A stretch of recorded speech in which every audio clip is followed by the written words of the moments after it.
이런 사람. 고린도후서 12장 3절에도 이런 사람.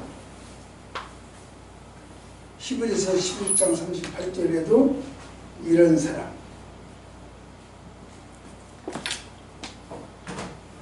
오래전에 우리나라에 유행했던 이야기입니다. 잘 알아요, 여러분이. 어떤 노모가 밤에 물을 마시러 나왔다가 우연히 아들 레위가 방에서 대화하는 소리를 듣게 되었다죠. 며느리가 아들에게 묻더랍니다. 자기는 우리 집에서 누가 제일 누구를 사랑해?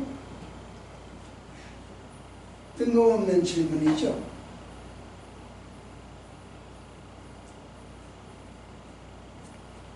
영화 안녕하십서가 아기를 처음 낳아가지고 내가 덩실덩실 휘를 안고 좋아하니까 아빠 그렇게 좋아? 그래 사랑스럽다. 나보다 더 사랑스러워? 비교할 때다가 비교를 해야지. 야, 그 비교라고 하냐? 이 엄마가 저 이야기를, 며느리 이야기를 듣고 가만히 들어보니까 이 남편이 1초에 머무르는 데 없이 그야 자기지. 자기를 이 집에 제일 사랑하고 기분이 쫙 좋았죠. 두 번째 묻습니다. 약간 상기된 목소리요. 두 번째는 누구야? 아이 그야 당연히 우리 금쪽 같은 우리 애들이지. 그래서 기분이 또 좋았죠. 또 한 번 다시 세 번째는 누구야?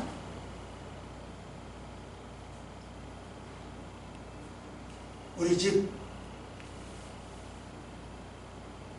애견 복시. 그 말을 듣고 노무는 다리에 힘이 빠져갖고 털썩 주저앉아. 넘어지는 소리를 듣고 방에서 아들이 뛰쳐나와서 웬일이요? 이 밤에 주무시지 않고 뭐요? 어디 다쳤냐? 무슨 일이냐? 이런 이야기는 아니고 목이 가래서 목말라가지고 물 먹으러 나왔다가 넘어졌어. 그러자 그 말을 듣고 이 아들 녀석 하는 소리가 그럴 줄 알았어요. 짜겨 먹더라니.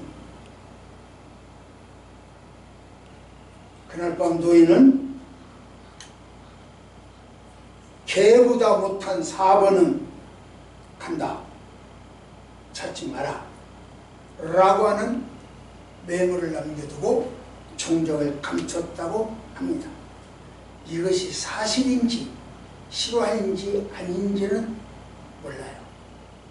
어쩌면 실화는 아니라고 생각을 합니다만, 그러나 많은 생각을 하게 하는 대목입니다.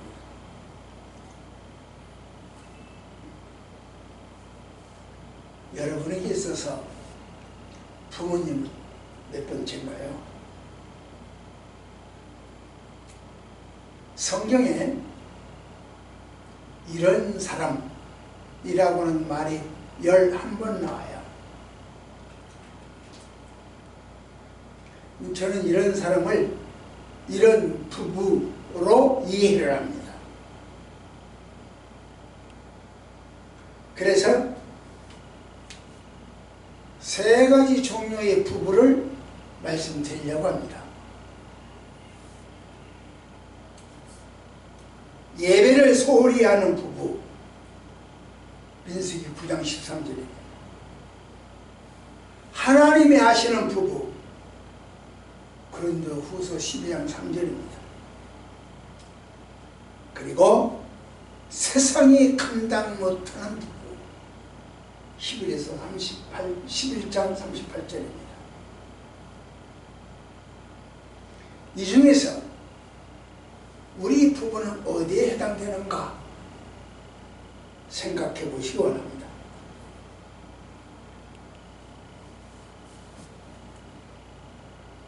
그래서 오늘 제목은 같이요 시작. 세상이 감당 못한다는. 세상이 감당 못하는 부부. 어떤 부부느냐? 우리 세 종류의 부부를 이야기한다고 했는데 말씀 시작. 그러나 사랑을 인도하고 여행 중에도 잊지 아니하면서 월절을 지키지 아니하는 자는 그 백성에게서 끊어지지. 이걸 여기서 얼핏 그냥 쓱 잊고 지나갈 문제가 못 돼요. 보세요. 이제 제가 설명을 해볼게요. 그러나 사람이 정결하기도 하고, 이 말은 이 부정한 음식을 먹었거나 부정한 것과 접촉했거나 그러면 부정이 되거든요. 가령 돼지고기는 부정해서 안 먹어요. 그러면 비닐이 없는 물고기 그것도 안 먹어요. 그런데 어쩌다 먹게 되었거나 그것을 뱀장어 같이 비닐이 없죠. 그것을 만졌거나 이러면 부정하다고 그래요. 그래서 옷을 빨거나 며칠 지나 일주일 지나고 그래야 정결하다 이렇게 하죠. 그런데 그렇게 부정한 일이 없이 정결하기도 하고 여행 중에도 있지 않는 여행 중에 우리 권사님 지난주 여행 갔다 왔으니까 주일날 빠졌어요. 그냥 아무 소리 없어. 축복해. 그냥 잘 다녀왔냐? 축복해.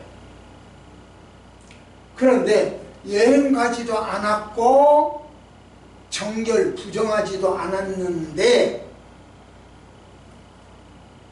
뭐냐? 그러면서 유월절을 지키지 않는다. 유월절을 지키지 않는다는 얘기는 예배를 빠졌다 그 이야기입니다.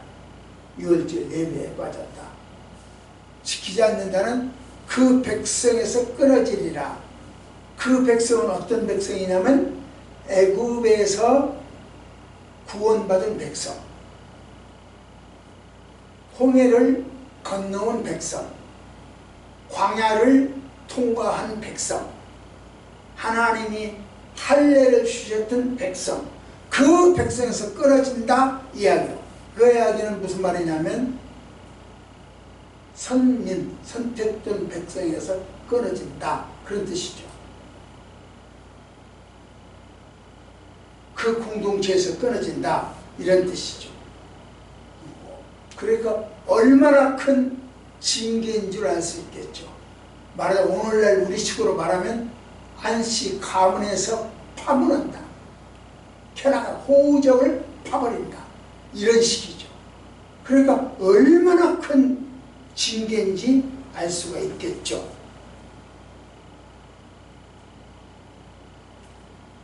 그런데 이 말을 자세히 놓고 보면 지금 그래요. 와, 하나님 엄청 겁주네. 엄청 무서운 사람이니 하나님이니 이렇게만 생각하면 참 곤란해요. 보세요. 이 말씀 잘 보세요. 정결하기도 하고 여행 중에도 잊지 아니하면서 지키지 아니하면 끊어지리라 그랬거든요. 그러면 부정하거나 몸이 부정하거나 여행 중에 있을 때는 빠져도 된다 안 된다? 이거 뭔 말이에요? 빠질 수 있다 그 말이잖아. 그렇죠? 그러니까 징계가 아니라 사랑이요. 경고가 아니라 사랑의 메시지요. 근데 우리는 하나만 보니까 예수 믿기 힘들어 못해 못 봤어 이렇게 나간다고요. 그럼 여러분들이 질문하기를 목사님 여기에서 이렇게 입어리고 보니까 정결하고 여행 중에 있는 사람은 문제가 없다고 그러는데 그럼 어떻게 해야 돼요? 이렇게 질문을 해야 돼요. 생각해 보세요. 환자 주일날 교회 못 가잖아요. 부상으로 입원한 사람, 직장에서 출장, 비행기 조종사, 밤새도록 와야 되니까 피고 나를 세워야 되니까 없잖아요. 뭐 예배 못 드리잖아요. 저처럼 이따금씩 네팔 강의를 나간다, 졸업식으로 간다, 그럴 수도 있잖아요. 부득이한 예배를 참석 못했을 때, 그런 때 잘라버린다? 그 공동체에서 없애버린다? 말이 안 되잖아요. 합리적이요? 아니잖아요. 그래서 하나님은 예외 조항을 줬던 거예요. 정결나기도 하고 여행 중에 있지도 아니한 사람이 유월절을 지키지 아니하면 잘라버린다는 뜻이다. 그러면 부정하거나 여행 중에 있는 사람은 그다음 그날 예배에 빠져도 잘라버리지 않는다, 이런 얘기입니다. 예라는 거죠. 그러니까 우리는 그렇게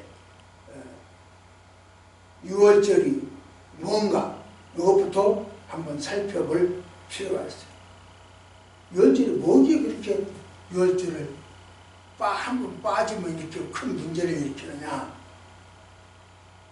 유월절은 여러분들이 아시는 대로 애굽에서 10번째 재앙, 마지막 재앙을 내릴 때 죽음의 사자가 지나갔죠.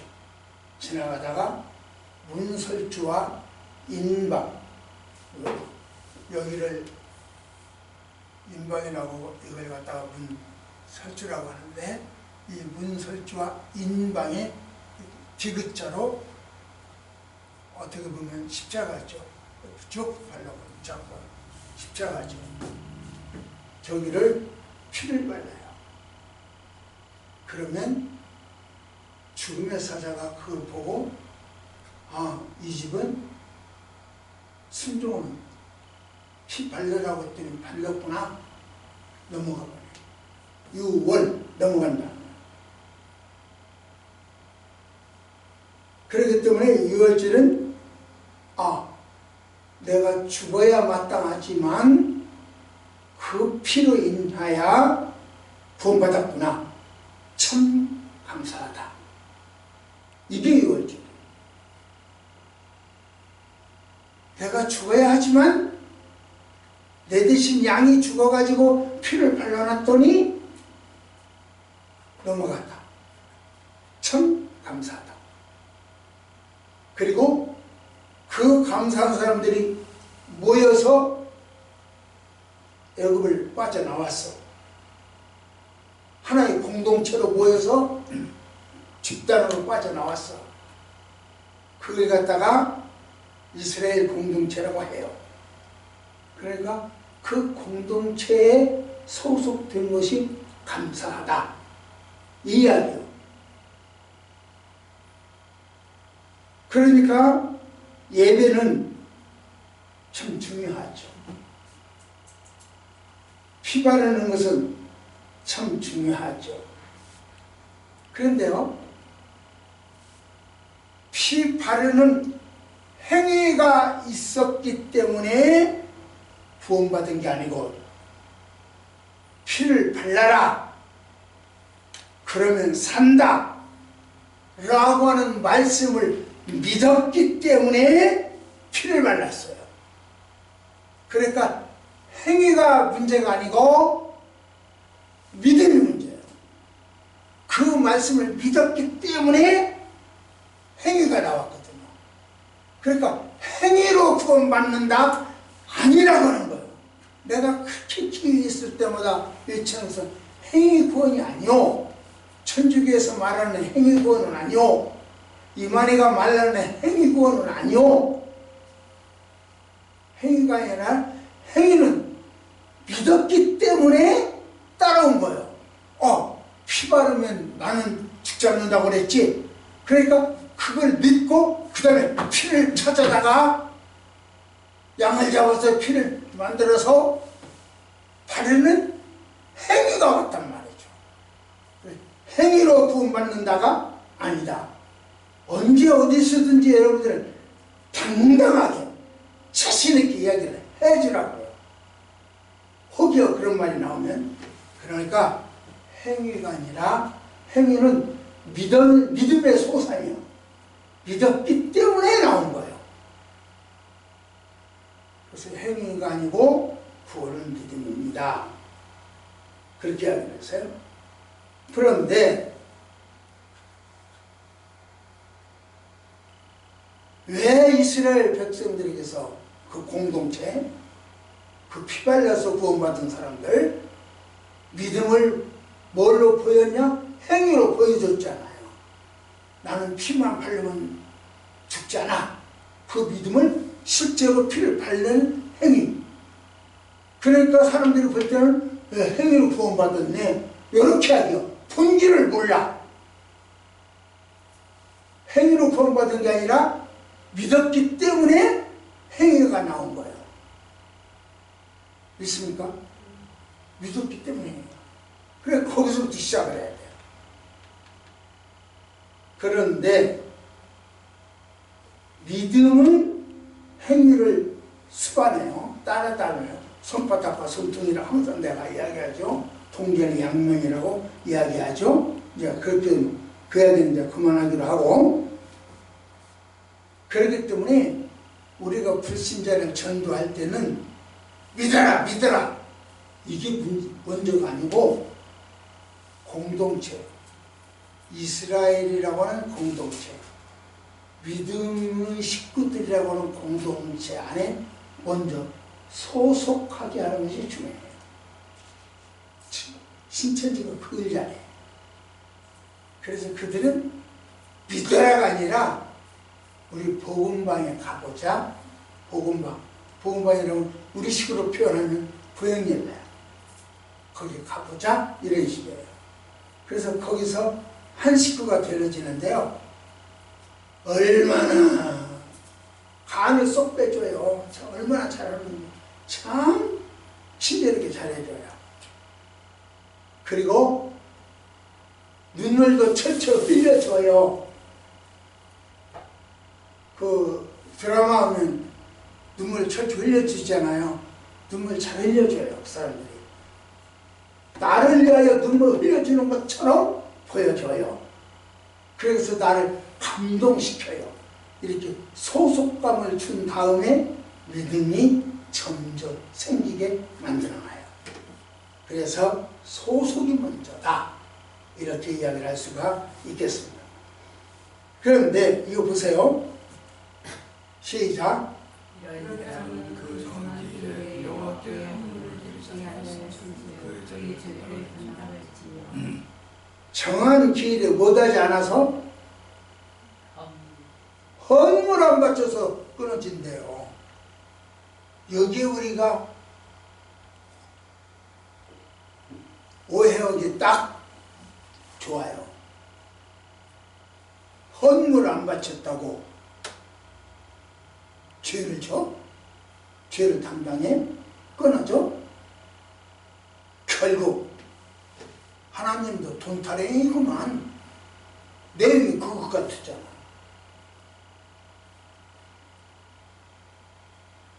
하나님도 돈 달라 소리네.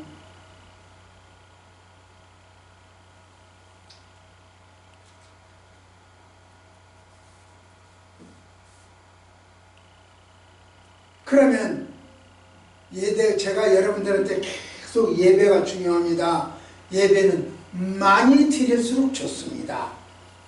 집에서 새벽에 가정 예배를 드리고, 그 다음에 교회 와서 11시 예배를 드리고, 9시, 10시 예배 드리고, 오후 2시, 3시 예배를 드리고, 집에 가서 또 예배 드리고. 예배는 드릴수록 좋습니다. 한 번 했으니까 오늘 할 만큼 했어, 그게 아니다. 그것은 형식주의 예배다. 수량, 계량주의 예배다. 드릴수록, 많이 드릴수록 좋다. 제가 그렇게 하기로 하는데, 그러니까 집에서 새벽 예배 드렸어도 제 교회 와서 또 드리세요. 교회에서 예배 드렸지만 집에 가서 저녁 예배 또 드리세요. 예배는 많이 드릴수록 좋습니다.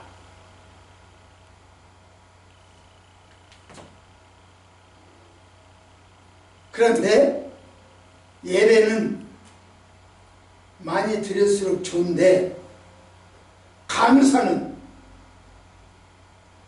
우리가 지금 그 6월절 구원받은 것을 감사하는 겁니다.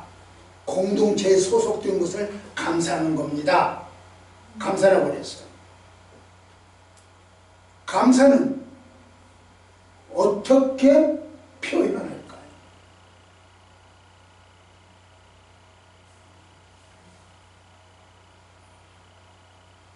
감사는 어떻게 표현이 있어야 될까요? 할아버지가 손자를 사랑할 때는 뽀뽀도 해주고 쓰다듬어 주기도 하고 안아주기도 해요. 표현이야. 사랑의 표현. 감사의 표현은 뭐예요? 아이들이 감사의 표현. 이만한 종이에다가 뭐 할아버지 사랑해, 엄마 사랑해, 하트 그리고 어쩌고 저쩌고 해서 그 삐뚤삐뚤한 것을 갖다가 내밀어. 이게 감사의 표현이야. 사랑의 표현과 감사의 표현이 있어요. 그러면 여러분과 나는 하나님한테 어떻게 감사의 표현하느냐? 그게 바로 예물이야. 여러분들이 부모에게 세배할 때 봉투 내밀잖아요. 감사의 표현이에요.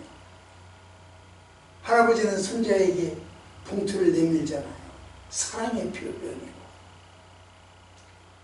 우리가 하나님한테 감사의 표현은 예물이야. 그러니까 예물을 바쳐라. 그런데 여차저차해서 오늘 못 갔어. 6월절이 오늘인데 오늘 못 갔어. 그러니까 하나님은 그러면 한 달 후에 시간을 충분히 줘요. 한 달 후에 6월절을 지켜라. 이것이 정한 기간이에요. 정한. 여기서 정한이라고 그랬죠. 언제 정했냐? 한 달 후로 정했어요. 오늘이 6월절인데 오늘 못 지켰어. 이 충분히 시간을 줘. 그게 한 달 후요. 이렇게 성경은 우리에게 구구절절 우리를 살리고 우리 편의를 위하여 쓰여진 성경, 하나님 말씀입니다.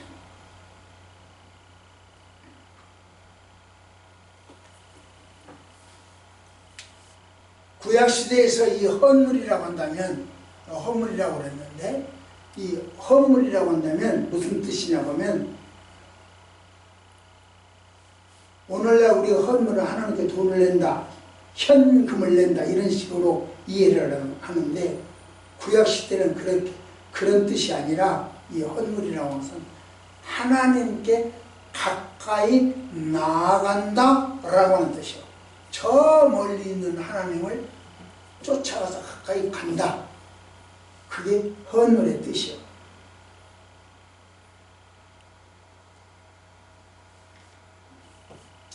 그래서 우리가 죽어야 마땅한데 어린 양이 죽음으로 인하여 죽음의 그림자가 6월 넘어갔다. 내가 죽어야 할 자리에 내 대신 죽은 생명의 값 있다. 그것을 예물로 상징합니다.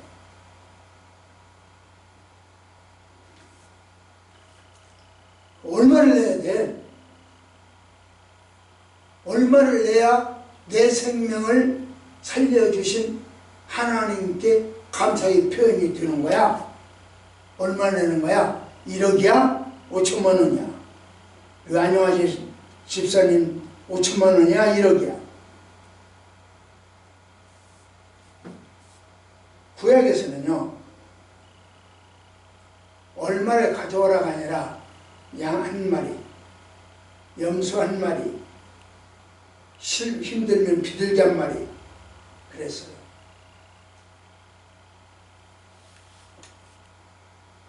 빈손으로 하나님께 가까이 가지 말고 뭔가 하나님께 가까이 갈 수 있는 힘대로 바칠 수 있는 것 있었으면 좋겠다. 힘대로, 자기 힘대로. 양 한 마리, 염소 한 마리, 비둘기 한 마리 힘대로 바치면 되는 거예요. 그렇기 때문에 착취 목적의 정액제가 아니에요. 세금은 정액제다. 착취 목적으로 세금은 정액을 딱 정해주잖아요. 얼마. 정액제가 아니라는 거죠.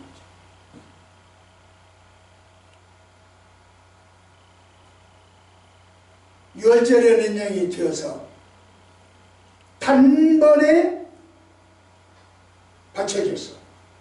구약은 매번 하나님한테 갈 때마다 양이나 염소나 소나 이 비둘기를 가지고 갔는데 이제 그럴 필요가 없어. 그게 예수 그리스도가 우리를 위하여 단번에 유월절 어린 양이 되어주셨다는 거죠. 따라서 오늘날에는 구약처럼 그렇게 예배를 드리거나 피를 바르거나 매번 구약식으로 유월절을 지키지는 않습니다. 그러므로 헌금 액수에 관여하지 않습니다. 얼마나 바쳐야 되냐에 관계없어요. 네가 할 수 있어요. 네 힘대로. 그 말씀 받습니다. 시작. 그 마음의 정원을 바꾸시고 인생 가운데로 들어가시니 하나님을 생각하십니다. 예, 이거 정한 대로 자기 마음의 정, 자기가 정해요. 다만 인색이나 억지가 아니에요. 이 돈 가지고 뭐 할 수 있는데 인색이죠. 빨리 바쳐. 안 바치면 안 돼. 억지. 인생에는 억지로 하지 말고 하나님은 기쁘고 즐겁게 되는 거. 그걸 원하신다. 얼마가 원하는 것이 아니라 기쁘고 즐거운 마음.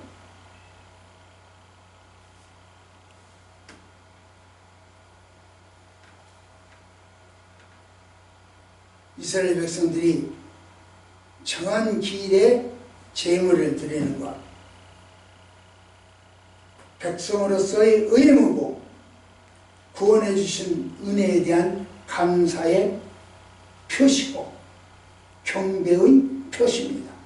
그래서 유월절을 지키지 않았다, 이 이야기는 감사하지도 않았다, 경배하지도 않았다, 그런 뜻과 마찬가지죠. 그러므로 이스라엘 공동체에서 나는 탈퇴하겠다, 그런 이야기와 똑같아요. 그러니까 하나님께서 그래? 그럼 끊어줄게 하고 끊는다고 하십니다. 그래, 내가 하나님한테 붙어있다, 가까이 가는 분이다, 한다. 그럼 헌물 가까이 간다고 그랬잖아요. 그러면 헌물을 바쳐서 하나님께 가까이 가야 돼요. 근데 싫다, 안 한다. 그 이야기는 하나님과 멀리하겠다, 하나님은 포기하겠다, 그런 뜻이잖아요. 그러니까 하나님은 먼저 내가 그럼 끊어줄게 자르는 거야. 이건 도피성과 똑같아요. 옛날에 생각해봐요.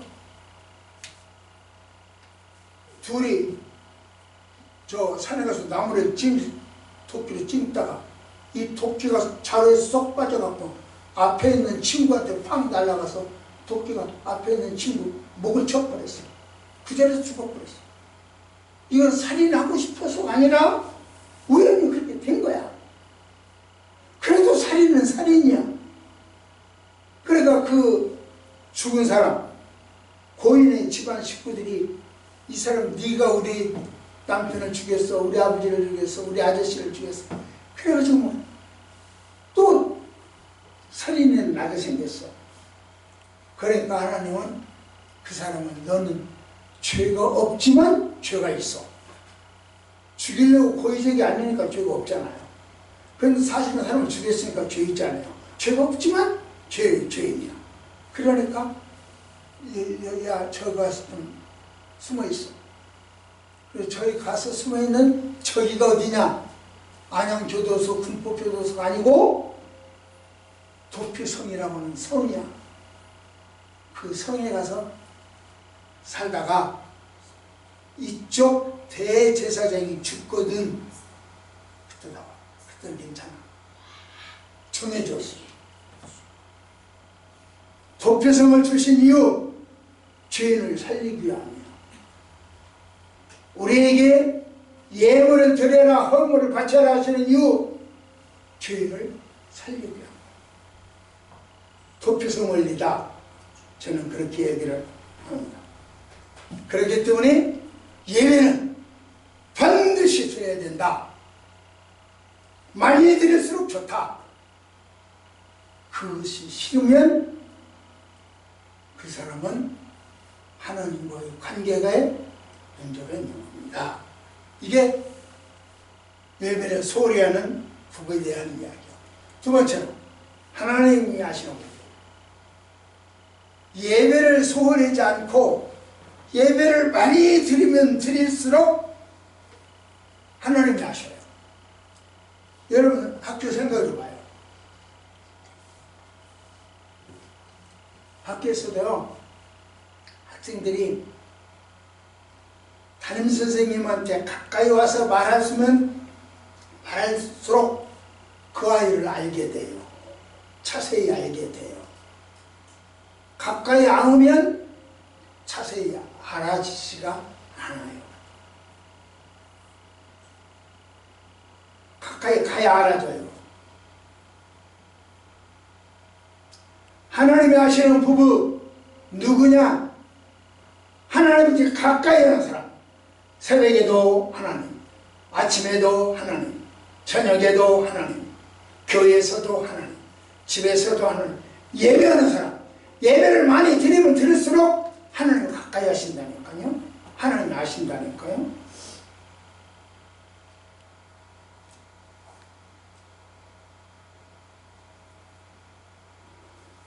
아굴라와 브리스길라 부부가 있었어요. 로마서 16장 3절에 보면 이 사람은요, 목사가 아니에요. 전도사가 아니에요. 장로도 아니에요. 그냥 평신도예요. 부부 평신도. 그런데요, 이 사람이 아볼로라고 하는 사람, 똑똑하고 유능했어요. 잘났어요. 입담도 말담도 좋아가지고 많은 사람들을 이끌었어요. 그런데 그가 성경은 제대로 몰랐어. 그러니까 아굴라와 브리스길라라고 하는 부부가 그를 데려다가 가르쳐요. 이건 이렇고 이건 이렇다. 가르쳐요. 그를 통하여 아볼로를 통하여 고린도가 변화돼요. 또 그를 통해서 바울이 힘을 얻어요. 아굴라와 브리스길라는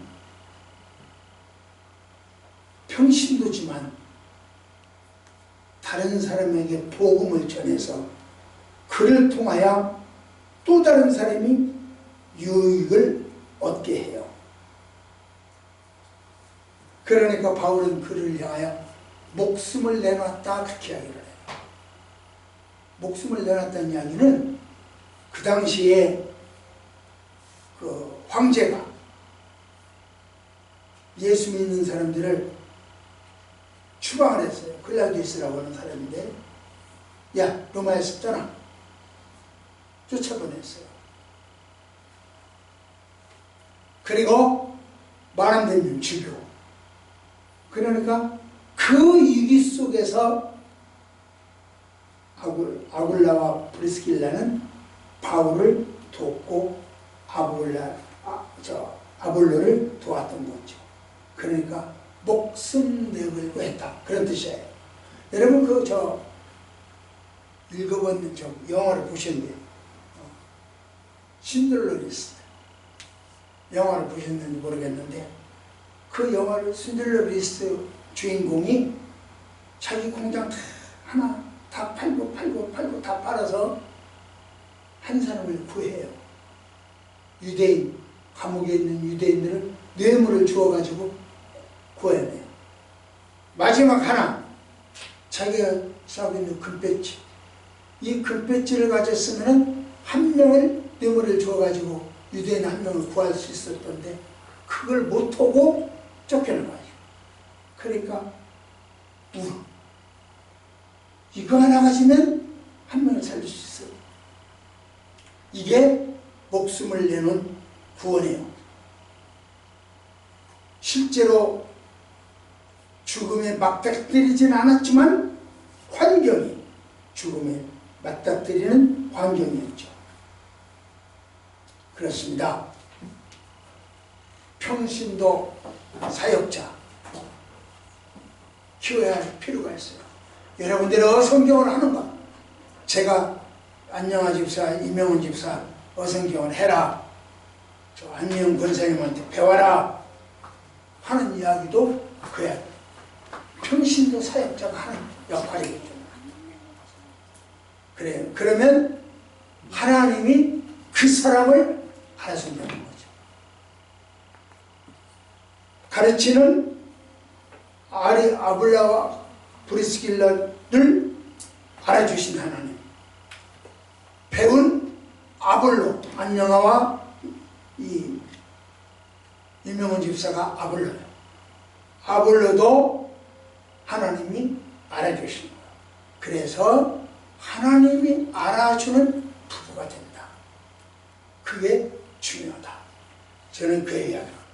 자, 마지막 세 번째로 다 같이요. 시작. 세상이 감당 못하는 부부가 된다. 어떤 사람? 예배하는 사람. 집에서도 아침에도 점심 예배를 드리는 사람은 세상이 감당 못해요. 내가 평신도지만 또 다른 사람을 가르치는 사람, 어성경 강사들은 또 다른 사람을 가르치는 사람은 세상이 감당을 하나님이 알아주세요. 하나님이 알아주시는 사람은 세상이 감당을 못해요.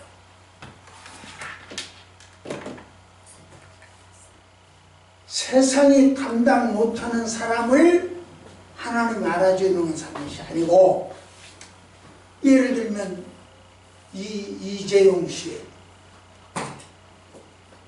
나로서는 그걸 감당 못했잖아요. 그러니까 세상이 감당 못하는 사람을 하나님이 알아준 게 아니에요. 이재명 대통령, 나로서는 그걸 감당 못해요. 세상이 그걸 감당 못해요. 법도 다 뜯어고쳐갖고 자기는 무죄로 지금 만들어가고 있잖아요. 상대방은 유죄로 만들었고 자기는 무죄로 만들어놓고 지금 그렇게 하잖아요. 세상이 감당을 못해요. 세상이 감당 못하는 사람을 하나님이 인정해 주는 것이 아니고, 하나님이 인정해 주는, 두 번째 얘기겠죠. 하나님이 인정해 주는 사람은 세상이 감당을 못해요. 그렇기 때문에 하나님이 인정을 해주는 것이 세상이 감당 못하는 사람이 되는 비결이요. 이재명 대통령처럼 나는 죄 없어, 네가 죄 있어, 법 다 만들어, 사법, 입법, 행정 다 붙여. 그것은 세상이 감당 못하는 사람이에요. 그 사람은 하나님이 감당 못하는 사람은 아니에요. 근데 세상이 감당 못하는 사람을 하나님이 알아주는 거예요. 자, 말씀 봅시다. 시작.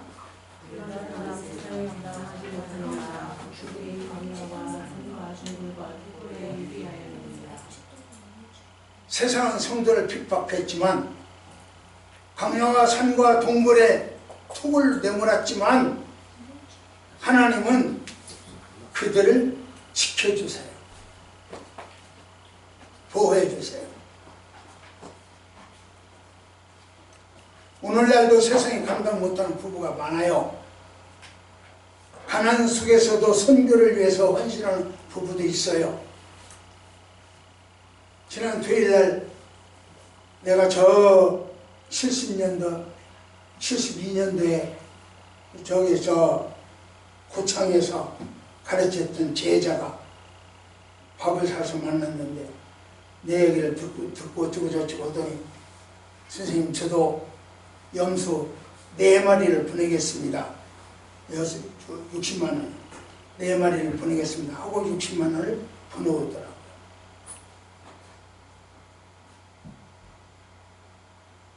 세상의 권력 앞에 굴하지 않고 믿음을 지키는 사람, 순교까지 하는 사람 중요하죠.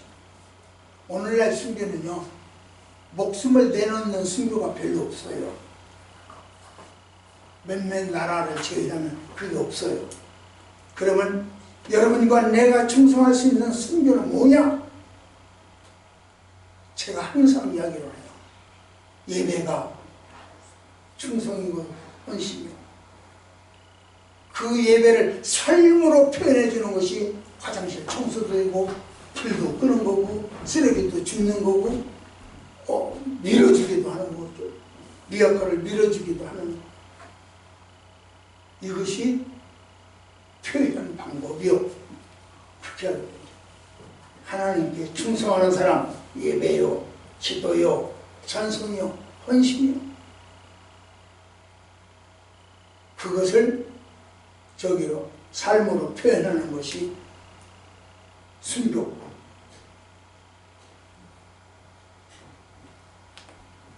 원도들 선교사는 우리 장로교를 일으켜줬고 연세대학교를 일으켜줬죠. 아펜설러 선교사는 감리교를 일으켜줬고 지금 배제 중고등학교를 일으켜줬죠. 흔적이 남아요. 여러분의 흔적이 내 팔에 남을 줄 믿습니다. 흔적이 남아요. 흔적이 남으면 세상에 감당을 못해요.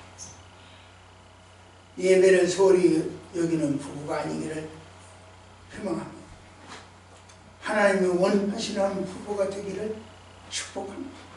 그러면 마침내 세상이 감당 못하는 사람이 될 것입니다. 우리는 세상은 우리를 향하여 갑론을박할 수 있어요. 그렇게 평가할 수 있어요. 초원교회 너네들 몇 명이 모여서 무슨 놈의 대팔 선교냐. 교인아 쳐와라. 너 교인아 쳐와라. 무슨 놈의 선교냐. 너희들이 뭘 하겠다는 이거 야단 법석이냐. 선교는 아무나 하는 것이 아니다. 빠져라 빠져. 조용히 하고 너 일이나 좀 해라.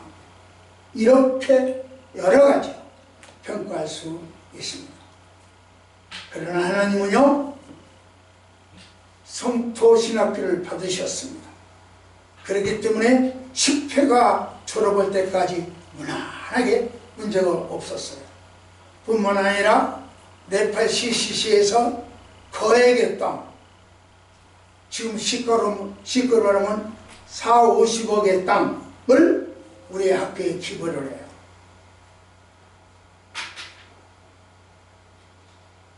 만일 하나님께서 여러분의 기도와 여러분의 헌신을 받지 않았다면 왜 그런 일이 생기겠소? 우리 조원교가 하는 일 절대로 하나님을 소홀히 하는 것이 아니고 우리가 하는 일이 세상이 감당할 수 없기 때문에 하나님은 우리에게 새로운 길을 열어주는 겁니다. 하나님 우리의 마지막을 기억하십니다. 세상의 평가가 아닙니다. 가정이 하나님 앞에서 흔들리지 않도록 믿음의 가정이 되어야 됩니다. 세상이 감당 못하는 가정들 되어야 합니다. 남편 따로, 애인 따로, 부인 따로, 애인 따로 문제가 있다는 거죠. 우리 안명 권사님 잘 생각해봐요. 예를 들면 애인하고 점심 먹는 숫자가 외식한 숫자가 많습니까? 남편하고 외식한 숫자가 많습니까? 생각해보면 자기 스스로 자기 신앙을 평가할 수 있어요.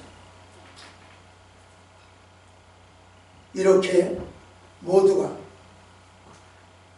가정을 통해서 세상이 감당 못하는 좋은 교회가 되기를 축복합니다. 말씀을 맺겠습니다. 하나님께 예배를 소홀히 여기지 않는 부부, 하나님이 하시는 부부는 세상이 감당 못해요. 세상이 감당 못하는 부부를 하나님이 알아주는 게 아니고 하나님이 알아주고 하나님께 예배하는 사람은 세상이 감당 못해요. 세상 사람들이 우리를 악평하거나 비난하는 것은 그들이 우리를 감당하지 못했기 때문에 세상이 감당 못하는 부부, 세상이 감당 못하는 가정, 세상이 감당 못하는 교회가 되기를 축원합니다. 기도하십시오. 하나님 아버지, 주님을 가까이 하고 싶습니다. 예배를 통하여, 헌물을 통하여 주님께 가까이 가고 싶습니다. 그래서 하나님의 인정해 주시는 가정도 만들고 교회도 만들기를 소망합니다. 이 아침 드려지는 예배를 통하여 우리 생각 좀 바꿔지게 하고 있어서 애인 따로, 부인 따로, 남편 따로, 애인 따로 하나님 아버지 더러운 욕심에 시달리고 고통받지 않도록 역사해 주옵소서. 예수님 이름으로 간절히 기도드리옵나이다. 아멘. 찬송